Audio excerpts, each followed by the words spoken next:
Welcome to RR food box channel. ఈరోజు మన food బాక్స్లో బొబ్బట్లను చాలా ఈజీగా, టేస్టీగా, సాఫ్ట్గా ఎలా తయారు చేయాలో చూద్దామండి. దానికోసం ముందుగా ఒక కుక్కర్ తీసుకొని కుక్కర్లో 2 కప్పుల శనగపప్పు వేసుకోవాలి. శనగపప్పును ఒక 2-3 సార్లు నీట్గా కడుక్కొని అందులో 2.5 కప్పుల వాటర్ వేసి ఒక 2-3 విజిల్ వచ్చేంత వరకు స్టవ్ పైన పెట్టుకోవాలి. ఇప్పుడు ఒక బౌల్ తీసుకొని అందులో 2 కప్పుల గోధుమ పిండి, 2 కప్పుల మైదా పిండి తీసుకోవాలండి.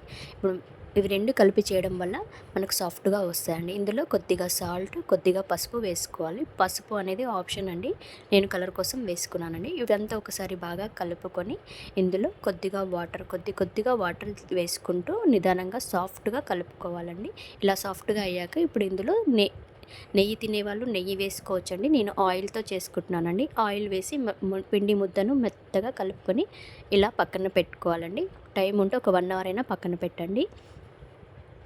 మన పప్పు ఉడికిపోయిందండి. చూడండి, పప్పు ఇలా ఉడికాక ఒక స్ట్రైనర్ తీసుకొని స్ట్రైనర్లో వాటర్ అంతా పోయేటట్టుగా పక్కన పెట్టుకోవాలండి. ఎందుకంటే వాటర్ ఉంటే పప్పు ముద్ద అవుతుందండి. ఈ స్ట్రైనర్లో వాటర్ అంతా పప్పు చల్లారాక మిక్సీ జార్ తీసుకొని మిక్సీ జార్లో పప్పును వేసుకోవాలండి. పప్పు చూడండి పొడి పొడిగా ఉందిగా, చక్కగా ఇలా ఉండాలి. ఇప్పుడు ఒక కప్పుకి ఒక కప్పు బెల్లం వేసుకోవాలండి. నేను 2 కప్పుల పప్పు తీసుకున్నా కాబట్టి 2 కప్పుల బెల్లం వేసుకొని ఒక 2-3 ఇలాచీ వేసుకొని పప్పు బెల్లంను మెత్తగా పేస్ట్ చేసుకోవాలండి.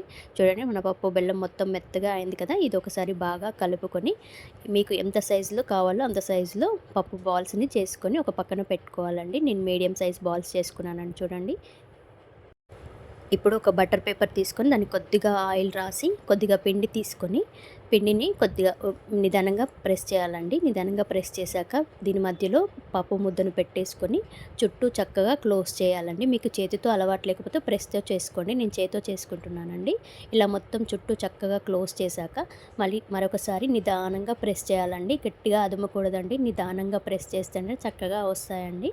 ఇలా నిదానంగా ప్రెస్ చేశాక చూడండి, చక్కగా పల్చగా వచ్చాయి కదండి.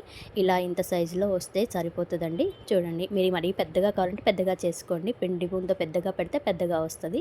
ఇప్పుడు ఒక పెంక పెట్టేసుకొని పెంక పైన నేను అలోవెరాతో ఆయిల్ రుద్దుకున్నా అండి. ఇలా అలోవెరాతో రుద్దడం వల్ల మనకేంటంటే బొబ్బట్లకు ఎక్కువ ఆయిల్ పట్టదండి. ఆయిల్ ఎక్కువగా ఇష్టం లేని వాళ్ళు ఇలా ట్రై చేయండి. టేస్ట్ కూడా చాలా బాగుంటుంది. ఒకదాన్ని ఇంకొకటి నిదానంగా చేస్తూ చక్కగా కాల్చుకోండి. ఇలా అలోవెరాతో రుద్దడం వల్ల టేస్ట్ కూడా సూపర్గా ఉంటుంది. ఒకసారి మీరు ట్రై చేసి చూడండి. చూడండి, మన బొబ్బట్లు రెడీ అయిపోయినాయి కదా. ఇవి చూడండి ఎంత సాఫ్ట్గా ఉన్నాయో. మీరు కూడా ట్రై చేసి టేస్ట్ ఎలా వచ్చిందో చెప్పండి. మరిన్ని వంటల కోసం నా ఛానల్ని సబ్స్క్రైబ్ చేసుకోండి. మీ ఫ్రెండ్స్ అండ్ ఫ్యామిలీకి షేర్ చేయండి. నా వంటలు నచ్చినట్టయితే లైక్ చేయండి. పక్కనే ఉన్న బెల్ ఐకాన్ క్లిక్ చేయండి. Thank you for watching my channel.